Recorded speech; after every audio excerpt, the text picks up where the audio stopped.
Hey everybody, back again. As was planned, we did a poll for a full album, Joni Mitchell album. And what came out of that was basically a three-way tie between For the Roses, Court and Spark, and Hejira. But I think at the end, what came out was that had the most sort of interest, the most sort of passion to, and one that I would say that is a little bit deserving of a little bit more attention in her albums is For the Roses. And that's one also for me that has a very special place. So yeah, this channel is going to evolve a little bit here and there. So I'm definitely going to be doing full albums, audience, do polls. I'm going to be doing great requests. So at least once a month, I'm going to be doing upcoming requests of you guys, and that I take a quick listen to here and there, and then I find that are the most bombastic, most kind of hit me over the top as far as great material that I've never heard before, and put that all into a sort of monthly segment of some great requests, audience requests, and just increase all of our, better inspirations from what we can gather, It takes a long time to hear music and hear what's out there, so it's great when we can share that. So without further ado, but this is going to be Joni Mitchell, For the Roses. All right, let's move on. We're on the last two here, so we're going to get on, and here we go with the movement, The Woman of Heart and Mind. This is number 11.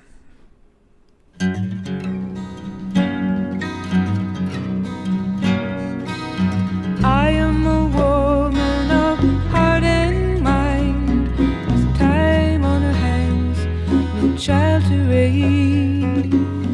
You come to me like a little boy, and I give you my scorn and my praise. You think I'm like your mother, or another lover, or your sister, or the queen of your dreams, or just another silly girl when love makes a fool of me.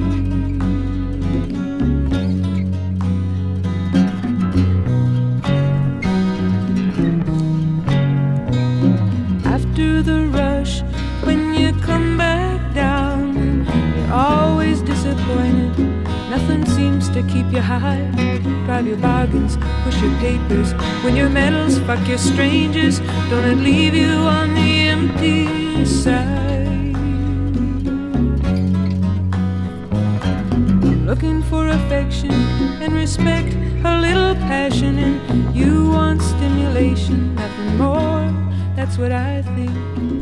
But I'll try to be there for you when your spirits start to sink.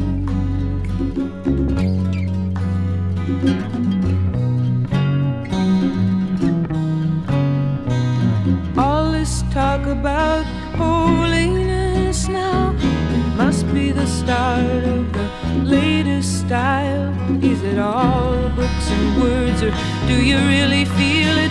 Do you really laugh? Do you really care? Do you really smile when you smile?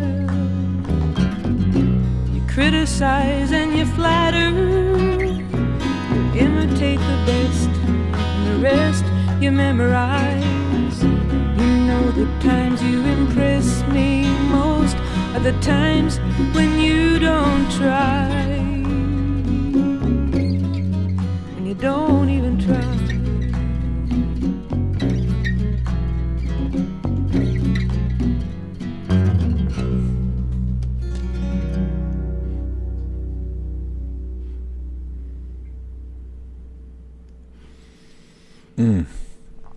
Yeah, I love this one. I am partial to her guitar playing. It just has a different style to it. Like I said, her piano is it's beautiful, and I feel like it's maybe a little bit more. Maybe her piano puts her in a more modern feel just because of the choices she makes, and the chords she plays are a little bit more ambiguous. So it feels a little bit more. Maybe ambiguous, whereas I feel like her guitar playing, has a real intent built into it. and has a real feel built into it that I feel like, combined with her melodies, her voice, and her lyrics, like really just have like, they're just a marriage of, they just complement each other, beautifully. So when I hear her playing guitar like this and her melodies and stuff, I just feel like it's just seamless. There's no cracks. There's nothing missing. And yeah, it just stands out. I just love it. So for this one, yeah, it's beautiful because she has she's playing two guitars on each side, left and right side, that are sort of just like going in and out, playing the same chords, same thing. She's not really, I think they're just kind of living in different spaces a little bit. Just kind of maybe playing, I don't know if she played one and then she just listened to that and sort of just accompanied herself with that. So it's in the same chords. They're kind of following in the same pattern, but she's just accenting differently, or maybe it's strumming versus, doing some, arpeggios. But whatever it is, yeah, they're already complementing each other with that. And then you had, the bass line on this. So yeah, it's got Wilton Felder on bass, which is just keeping, very sparse, but just keeping everything sort of that momentum, and giving, a little bit of giving a little extra melody line with the bass lines. So yeah, it's just enough. Two guitars and bass. So yeah, I think this album really comes alive for me, with, when the right instrumentation is there. For me, like, this one's perfect. You have two guitars and bass. The ones where she's playing solo piano, her voice and the lyrics are really doing most of the work for me. And then, very few of these are really sparse tracks. In the beginning, yeah, there was some stuff with her, and you heard there was a little bit more orchestration with Tom Scott doing some reed parts, and she was doing some harmonies. So yeah, there really is. The songs are really all over the place as far as the style and the arranging of all the songs. There's some that are just sparse. She's not doing any harmonies. Some she's doing harmonies. Some there's Tom Scott doing reed parts. Some most of them there's no bass. There's really just, I feel like there's just, most of the styles. There's one song which has this particular unique arrangement with, we're going to have bass on this one. The rest of them, there's no bass. Or we're going to have Stephen Stills, we're going to have actually drums on this one. And then this other one, it's just percussion. So it's really, each one really has its own unique style. There's nothing like a through line through this album where you're like, this is the sound. Like Court and Spark, I feel like this is the sound, Everything is filtered through this, lush studio arrangements, with More is More. There's a lot of stuff on there. But it all feels congruous, it all feels like it's part of this, working mesh, these ingredients, that are building this sort of, beautiful construct. Whereas this one, it feels like each song kind of is living in its own space, and it's having, this one we're just going to have just piano, or this one we're going to have two guitars, this one we're going to have no harmonies or reeds or bass or harmonica. So that's why each one, going from song to song, really does feel like you're just transported into this different space, and it can be a little strange, going through it as an album. You just have to kind of just go with the flow and let go of what was happening previously. But yeah, and then lyrically on this song,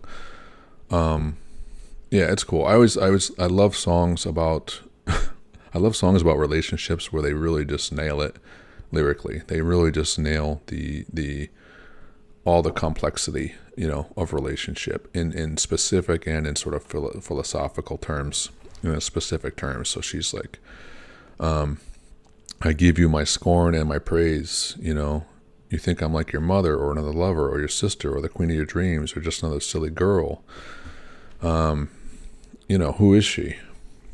She brings up this thing of like, how do you see me? What am I to you? What is it inside of me that's filling a blank inside of your, what do I resemble to you that's appealing? What I resemble to you that's not appealing? And then one of my favorite lines, always, especially when I was going through, a similar time of sort of dealing with somebody, through heartache or anything else, You know, the line when she's like, she said, "You're always disappointed. Nothing seems to keep you high. Drive your bargains, push your papers, win your medals, fuck your strangers. Doesn't it leave you on the empty side?" Yeah, I always felt those lyrics for me. You just feel this scorn, you know, for somebody's, you know, living in another world, having another existence, feeling these, just not feeling it, you know. Yeah, all this, is it all books and words, or do you really feel it? Do you really laugh? Do you really care? Do you really smile when you smile? You criticize and you flatter, you imitate the best, and the rest you memorize. You know, the times you impress me most are the times when you don't try. When you don't even try. That's an interesting lyric. I've never really taken it to be, it's always been a little mysterious. Because I don't know, yeah, what is it like how do you know when someone's not trying? I've always tried to imagine that, and I don't know, it's been difficult. We're going to continue on with the last track on this album, and yeah, I'm not really reminiscent of this particular one, so let's get into the Judgment of the Moon and Stars, Ludwig's tune. Here we go.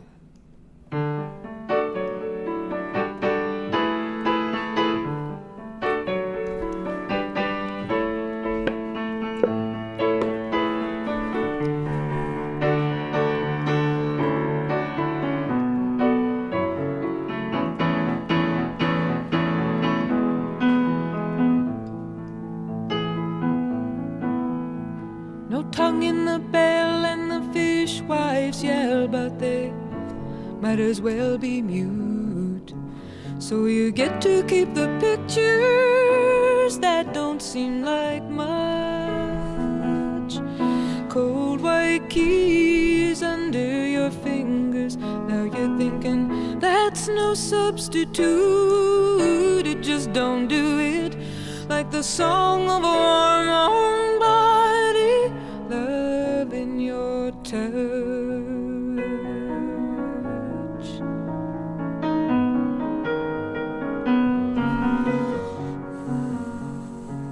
In the court they carve your legend with an apple in its jaw. And the women that you wanted, they get their laughs. Long silk stockings on the bedposts of refinement. You're too raw, they think you're too raw. It's the judgment of the moon and stars, your solitary path. Draw yourself a bath. Think what you like to have for supper. Or take a walk, a park, a bridge, a tree, a river. Revoked but not yet cancelled. The gift goes on in silence in a bell jar. Still a song.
like forest fire. You gotta spread your light like blazes all across the sky. They're gonna aim the hoses on you. Show 'em you won't expire. Not till you burn up every passion, not even when you die.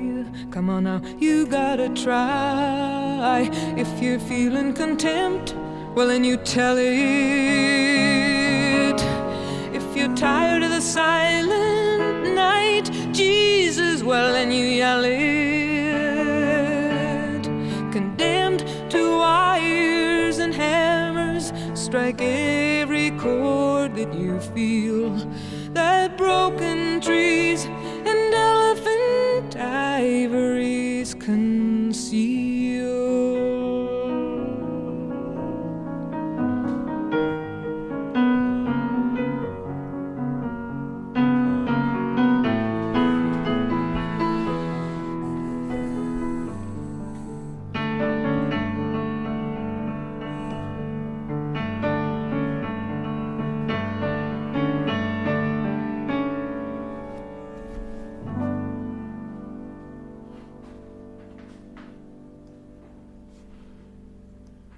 Judgment of the Moon and Stars.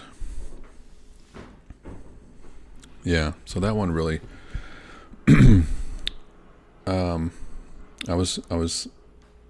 had a response to this that was, I was thinking some things, but wasn't recording. But yeah, I was saying I feel in a sense guilty because this is the last song, and I just, it's so it's got such a different feel, like every other song, like it's its own thing, and you feel like each one you're recognizing the beauty in it, and yet each time I feel guilty because I feel like I'm neglecting the one that just passed, and I have to let that one go and then embrace the new one, and it feels guilty to just go wholeheartedly into this new song and just take it all in. I don't know. It's kind of a ridiculous feeling, but it's what I'm feeling. And as Joni says, if you're feeling contempt, then you tell it. If you're tired of the silent light, then yell it. And but yeah, so this one, it's so strong. It's so powerful. It's so beautiful. Yeah, it's like an encapsulation of everything, and it also has the resolve, from this whole album. The whole album feels very bittersweet, and it feels like you're going through this trauma, and you're having this breakdown and having to rebuild, and as she's doing, and she's showing you all of these frailties, you're feeling all these frailties and all these things that are coming at you, and you don't have a resolve, you don't have any way to fight it off, other than just to experience it. So you're just experiencing it through her, and then finally you have this resolve, that she finally, as she said, she was speaking through, she had this epiphany with Beethoven, and that she said one of the many books that she read during this period, alongside Jung and Freud and numerous theology and self-help titles, was J.W.N. Sullivan's Beethoven, his spiritual development, written in 1927. It details his struggles, self-doubts, and worries about his work, how his work was being received, his deafness, and the significance of these troubles on a more profound level. His story struck a deep chord with Mitchell so much that she wrote this song, this album's lustrous, cathartic closer, which extols the importance of speaking truth to oneself, whatever the cost. But as she said, I spoke to Beethoven and to myself at the same time. She says, you've got to keep going in spite of your deafness, in spite of everything. So, yeah, and so you feel that she's speaking to herself now, and so it feels like it is the closer of the album, not just the I don't know if it was written in order, but it's perceived. You perceived it in this order of the album, where she's showing you all of these all of these issues, these swirling issues that she's dealing with emotionally through the outside world, through the relationships and through the music industry, and then and then speaking, in some her becoming the author, in speaking to herself and speaking to Beethoven, to sort of extol this, this is what you're dealt with, this is what you have, this is what you see you're dealing with, and this is what how you can come out of it. So yeah, it's a fantastic to have this at the end and to feel this sort of instinct from her, and this sort of feel that, what are you going to do, and to feel like, okay, she's going to, this is what you're dealt with, cold white keys under your fingers. It's nothing like the warm body. But I love it, yeah. The gift goes on in silence, in a bell jar, still a song. And what she comes up with, you've got to shake your fists at lightning now. You've got to roar like forest fire. You've got to spread your light like blazes all across the sky. They're going to aim the hoses on you. Show them you won't expire, not till you burn up every passion, not even when you die. You've got to try. If you're feeling contempt, well, then you tell it. If you're tired of the silent light, Jesus, well, then you yell it. Condemned to wires and hammers of the piano. Strike every chord that you feel, that broken trees and elephant ivories conceal.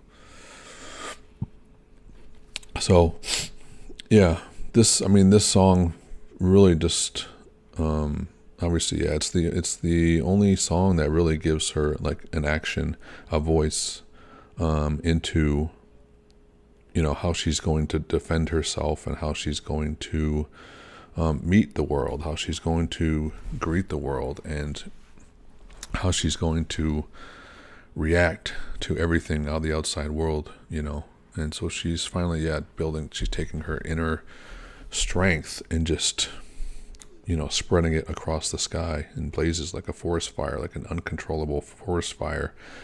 And so it's beautiful. It's beautiful on those levels, that, she goes through this, you're going through this traumatic with her.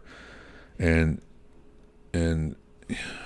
so it's a really powerful, I love this song. And instrumentally, it's the first piano song where really I feel like it really matches. It's a piece, it's a voice that mirrors, her lyrics and her melodies and stuff like that, her singing voice. So it really mirrors that much more than some of her previous piano pieces, which I feel like are more just kind of a little bit more ambiguous, right? As I said, more ambiguous, and they kind of just have a backdrop. And they do change, quarterly and progressions and stuff like that, but they're more of a backdrop for sort of moods, sort of more like generic moods of changes and things like that. And they feel like they're sort of, but this one feels like it's very articulate. The piano, matches very articulate and very arranged, and there's that interlude in the middle, obviously, with where Tom Scott takes a very prominent part with the symphonic orchestration and her harmonies and stuff like that.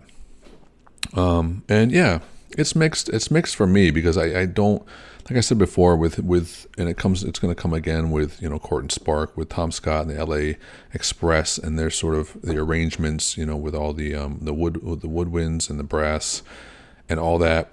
It really is a big change for her sound. And they always, I don't know why, but it just always has a very synthetic, like artificial sound to me, the way they put them in together. I don't know. I mean, it's not like that in jazz when you hear trumpet and woodwinds and sections and big bands and stuff like that. It always sounds very organic. So I don't know what it is about Tom Scott and their arrangements that it kind of has this otherworldly sound. Maybe it's something in the frequencies and the dynamics of something they do in the studio that just makes it sound to him more modern, or it sets itself apart in whatever way from other, typical orchestrations like that. I don't know what it is, but I don't know what he's doing, or if it's even intentional. But it comes across, nevertheless, and it's it's hit or miss for me. It's like it's okay, I don't dislike it, but I don't know if it gels to me with Joni Mitchell as much. So I like it sort of where it's sparse. So I do like so they obviously have an interlude where it's like they kind of bring on the symphonic introduction and arrangements and sort of hits and stuff like that. And it's pretty cool. I mean, I like it with her piano. And it's a fine interlude. I just, on the whole, I'm not sure where it sits. Like just its timbre, the sound of it, the quality of it. Yeah, it just has, I don't know. I feel like, I don't know, the direction, the synthetic part of it doesn't gel with me too much, It's okay, but it's just something that's a little off kilter for me. But anyway, so I am gonna continue. Like I said, that song is just it's a great closer. It's like it's its own world. Each song on here is kind of like an island. I feel like you jump on the next one and you just kind of have to move on and put the last one behind you. But for the most part, lyrically, these, there's only a few on here lyrically, which are kind of palate cleansers. Like there's not poetically, they're not meant to be sort of these deep poetic sort of mysteries. Some of them are just very, a little bit more practical, a little bit more on face value, with bar and grill and this and that. But and for the most part, I do like sort of the more, at least musically, I like the guitar ones a little bit better. I like Cold Blue Steel and Sweet Fire a lot. Electricity I love a lot. So I really like the guitar parts on this. Lyrically, Banquet is super strong. Cold Blue Steel and Sweet Fire is super strong. For the Roses is super strong. Electricity, Woman in Heart and Mind, and then this one, Judgment of the Moon and Stars, also hit it out of the park lyrically. Just like the poeticism of this is just on another level. And like I said, I've just delved into it here and there. And so to really go into it even more is just more striking of just the writing, how strong it is. And sometimes I just love, it's kind of like, I love lyrically where they're kind of mysterious and they almost take on an abstract level almost. I feel like hers are very intentful and they do have a meaning. But sometimes they can, for people listening to it, they may have a different meaning, but I think she is very intent on her lyrics. They're not meant to be abstract. They're not meant to be, not meant to be surreal or take of it what you will. She has a very accurate and pinpoint idea of what she wants to say. So anyway, that's the end of that album, but we are going to go into a couple alternate bonus tracks from her archives for this particular album. We'll do a couple different arrangements, alternate tracks. So we're going to see what those are. But we will go on to that, and for the final one, just to add on a couple bonus features. But again, I appreciate you guys enjoying this with me. Please let me know, how this, the particular songs, the takeaway from it, your understandings of the songs themselves, how they, sort of lifted off the record player for you, how you related to them, in your different parts of your life, what they meant to you when you first heard it, and how you probably evolved your opinions, as your life went on, for sure. For me, when I first heard this, it was probably in my late teens, maybe. I don't know, it could have been 19, 20. But this was a very poignant album, obviously I felt the vulnerability that she did, especially with new relationships and things like that, and felt a lot of these sort of that inner turmoil and not knowing how to really deal with it. So the first time kind of living with these disappointments and these disenchantments of life, whether it's through your work or relationships or just your understanding of the world around you. I just feel like it hits on that on all levels. So I appreciate you guys listening to this with me. Again, we're going to go on. I'm going to do at least one full album every month, and I'll put, some things out there for everybody, whether it's polls or things like that. We can, narrow down what the next album is going to be, whether it's Gentle Giant, another Joni Mitchell, any genre, I don't care what genre it is. Preferably something that I haven't heard before. But even if it's something like I have heard before. It can be something like this where it hasn't really, been fully formulated in my head or understanding wise. It's something that can still be gleaned a lot of information from, like this one. So, but I appreciate you being here. We're gonna jump into future. We're finishing off the Canterbury scene. Always going to be one full album every month, and I'm going to do a recommendation video where I take all your guys' recommendations and formulate it into like the best of the best that really I find the most profound listening experiences. So 5 or 6 of those tunes that I just find, revelation in one way or another, and put those out back to you in a video, and just to show my gratitude for all that. It's fantastic. Again, so I know this album is a very vulnerable album, so my reactions are going to be it's not going to be like, the joy, the funk, the groove, the liveliness, just feeling like this energy. This album is very much more of a personal take and environment. It's almost like listening to it. If you're listening to this alone, in a room, and just the introspection that it can elicit, is going to be, in its own universe, take you down a path of, so prayerfully, probably like her, you're going through some kind of conversion, or going through some kind of breakdown or regeneration or rebuilding period, whatever it is. So I appreciate you guys being here. And the next one, we're going to continue on the Canterbury, so we'll see what the next full album, but we'll start getting that going now. And anyway, I hope you guys have a great day, and look out, we're going to do a couple bonus tracks next, so that'll be the next video coming at you. And we're going to do a couple bonus tracks next, so that will be the next one coming down the line. Again, have a great day, and take care. Bye-bye.